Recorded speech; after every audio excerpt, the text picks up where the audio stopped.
Hi guys, welcome back to Martin the Vlogger YouTube channel. This is my bike, Can-Am Spyder RT 2025 that we are upgrading, rebuilding to Martin the Vlogger standards. No compromises, and most probably I'm throwing in something like 6, 7, 8, 9,000 euros. But when it's finished, it's gonna be an ultimate touring beast. In today's episode, well, we need to get going because the riding season is starting soon. So we will finish the front, all the lights. We will take the decision on either to take BRP signature lights or if to take Rocket Bright light. Some extra light there. I will put an extra cable on the battery and I will tell you why. And hopefully we'll be able to finish floorboard lights and something extra. A lot of work. So you know what? Enough of this bullshit. Let's get started.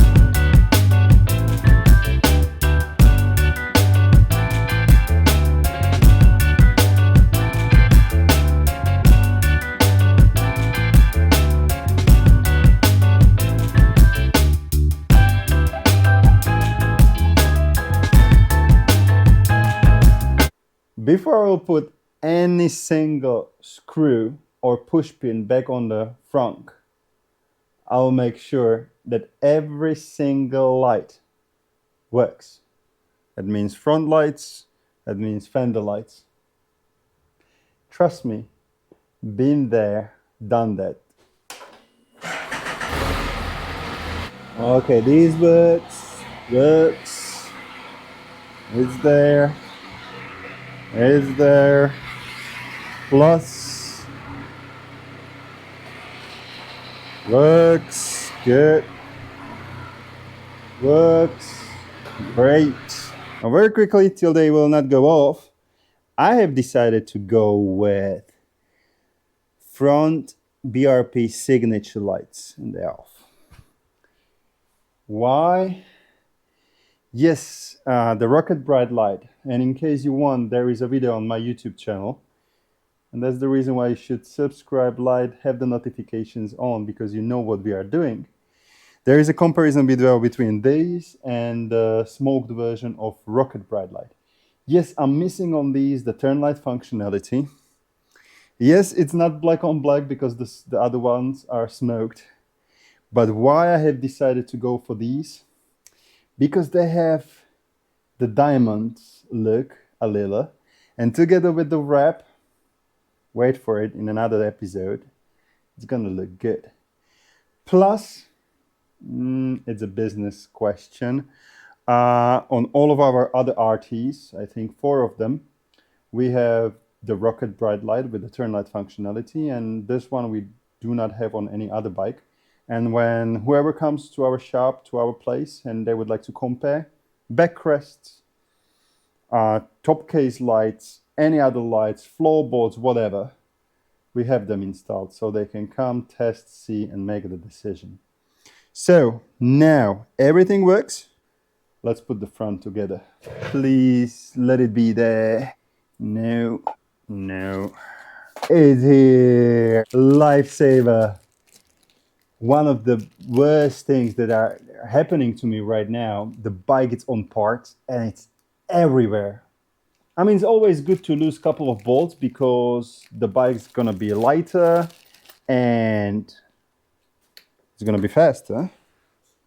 But I was not in the mood to search for bolts. So let me see, one goes there. I may have everything.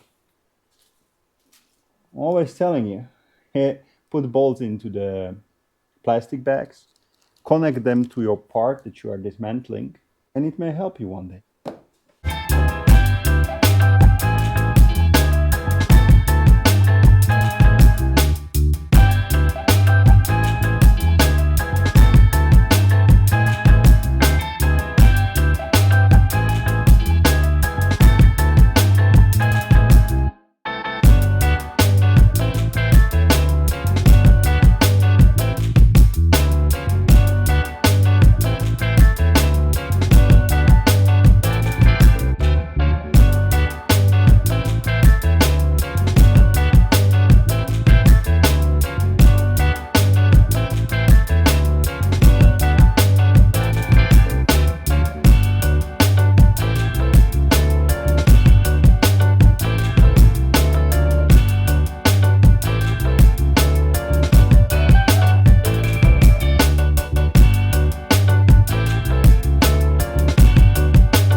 No rocket science here. Most of you do know that I have plugged in the extension cable for charger. Great thing, because I do not have to remove all the time that plastic cover when I want to recharge my bike. Even worse, it's with F3s, right? You need to remove really the inner side of the frunk, push pins, so this is 20 bucks. And when with one charger, you can put it on your ATVs, you can put it on motorcycles, side by sides, cars, and you can just plug the connector, right? So that's a great thing. I know many of you are using this. Now, I have a second comment about batteries here. I don't know, this is 2025. I have never seen this before. This brand on our Spyders, it's called Leochi DE Power Sports. So this battery, it's us in Europe. And let me know, what are your batteries in the North America, in UK, in Australia, New Zealand? Let me know what you have out there. 2025. But also, like back in the day, we used to use Yuta. Do I pronounce it well? It's Yuta, Yuasha. You tell me how to pronounce it. Actually, it's pretty stupid comment, like, you tell me how to pronounce it, but you can only write comments on YouTube. Good job. Anyway, with Yuata or whatever, I know that battery since 2015 when I bought my first F3. And it used to be great battery. Me and my friends, we didn't really take care during the winter time. We let it be. Maybe it drained out, but after small kickstart, it worked all well. 6-7 years, easy. Now, this is a new Utah.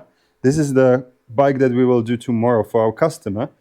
He drained it out, like the battery is drained, because by mistake he let the key on. How many of you did it? The battery is dead. 2 years or 3 years max. The battery is dead. Once this Utah, after 2020 Utah, once you drain it out, tell me your experience. But our experience is that battery, it's immediately bad, or it will behave super strangely. Also, like strangely means out of nowhere you will not start. Also, what is happening, and this is the reason why I'm traveling always, all of my tools, we have a spare battery. We are using this one on our shop. We ship within Europe. They are good batteries. And I'm always riding with one spare. Why? Because those new batteries go green my ass. Most probably that's the reason, because they are using something that they must use because of green, bio, eco, whatever. Those batteries, you go for a coffee in the morning, everything goes well. You stop for a gas station, refill, and you will not start. And that kind of behavior of the battery, it's something super new to me. Last year, it was at least 6 or 7 cases within 3 months. Super strange. And I really think it's because go green my ass. What's like hypothetical question, and I have to say this and I will continue working. What's really green about batteries now lasting 2 or 3 years compared to batteries lasting 6-7 years without any issues? Anyway, chop, let's continue.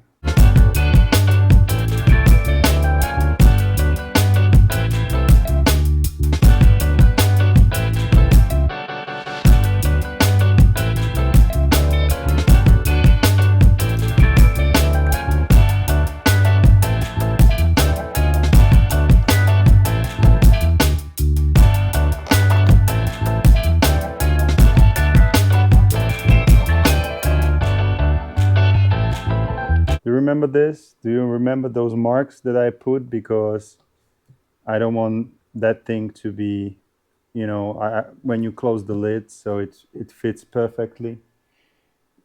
Do you know my videos when I told you, like, when you are removing those lugs and those end caps, not to lose them because they have tendency to drop down, and I have did it so many times. Removing frunk I do since 2020. So this is the 6th season. Last time I did brand new video how to remove the frunk, and I think it's the best video I have done. And somebody, and I don't remember the name, but thank you very much if you are watching, has told me one thing. Martin, why don't you do this? Unclip it here, unhook it from here, right? And you have loose cable and you don't need to remove all of this. 6 years, guys. And I'm not afraid to say it loud that sometimes we have, yeah, I wasn't doing it. There is an easier way, better way. And sometimes there is a solution in front of you and you try to do it this way. Sometimes it's there. But thank you very much for the comment. That's makes my life much easier from next installation.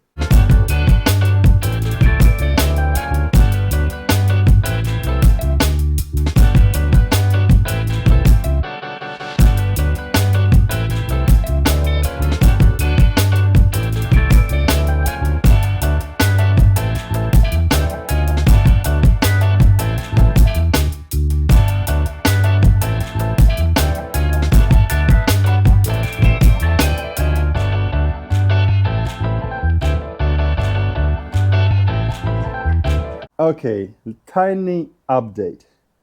First of all, you have seen Polly. He was helping me with an installation. I will get there. He also brought me finally a new merch, and I like what I see. It's a 3D. Finally, we have a 3D caps, because the other ones I was happy, but it was not what we really wanted. It's beautiful, but 3D is better. Even the black one, it's, I don't know. I love blue. But this black one, 3D, looks super cool. So soon we will run also this merch on our shop. And right now I think there are long sleeve t-shirts. We don't produce Chinese shit t-shirts. They are high quality t-shirts because I hate textile waste. But it's NOBS3 by MartinTheVlogger. No bullshit by MartinTheVlogger. So you can already find it on my shop. And you know that NOBS3 is the brand that MartinTheVlogger stays MartinTheVlogger, but everything around shop will go to NOBS3 sooner or later. I have a lot of things on my agenda, but we are moving there. Yep. Now to the installation. So we have removed the side just because Polly was here and he was helping me with the rear shock. Do you see it there? It's there. It's wheelbase. Of course, no compromises, and I have it with a hydraulic preload. So the shock gets, of course, built for me. So the weight setup, the riding setup, and also with the hydraulic preload, I can stiffer it or softer it anytime I want. Maybe you remember at the beginning when I started to rebuild all of these bikes, maybe I have told you, maybe, that front shocks and sway bar. We will put wheelbase front shocks, of course, heavy duty sway bar pro, because there is our heavy duty sway bar pro, the best sway bar on the market. There is long nothing in there to compare with us. And then there are some other brands. Yes, that brand that most of you guys in North America use. That's by far, anyway. Ours is the best. No bullshit, honest story. So, shock. Well, I have a couple of them just sitting here doing nothing. I even don't know why I have it there. But this one we have removed. So it's a stock rear shock. Real garbage. The body is very slow. The body is very weak. Spring, nah. It's like $30 there, maybe. So we have replaced it. One thing I hate, it's very slow. The body is very slow. The body is not strong enough to hold. Well, sometimes do you hear RT owners when you go through the bump, and then you hear a big metallic sound like. Well, it's because the shock reaches the highest level because it cannot stop. It just went there and just created that metallic sound. I super hate it. And also the shock is slow. So when you're going through the bumps, the shock is still down, even though when you are already up with your wheel. So it's just like, it's no good. With this one, with wheelbase, much more comfy ride, much better traction. I love this upgrade. You can do it without the hydraulic preload to save some money, or with hydraulic preload, as I did. At the back, on RTs and F3 Limited, I never use Nightline color. So if you go on MartinTheVlogger.com/shop, there are wheelbars, and you have different colors. Black line and blue line are basic stock colors, and that's what we use always at the rear at RTs and F3 Limited, because nobody can see that shark. But in front, I'm always using a ninth line color. It's much nicer color. Anyway, a lot of things that I need to do, but today's vlog, it's over. Guys, if you have any questions, write them down into comments. I'm always replying. So if you have any ideas what I should do, or what kind of video would you like to see, write them into comments. And in case you would like to support us, subscribe, like, have the notifications on, because as we grow, that's the reward for us, and we can build or create more videos for you. And of course, also, in case you would like to come ride Europe on 3 wheels, visit tourson3.com. Now guys, remember, rebuild your bike or not, it's your call. But remember, always have fun.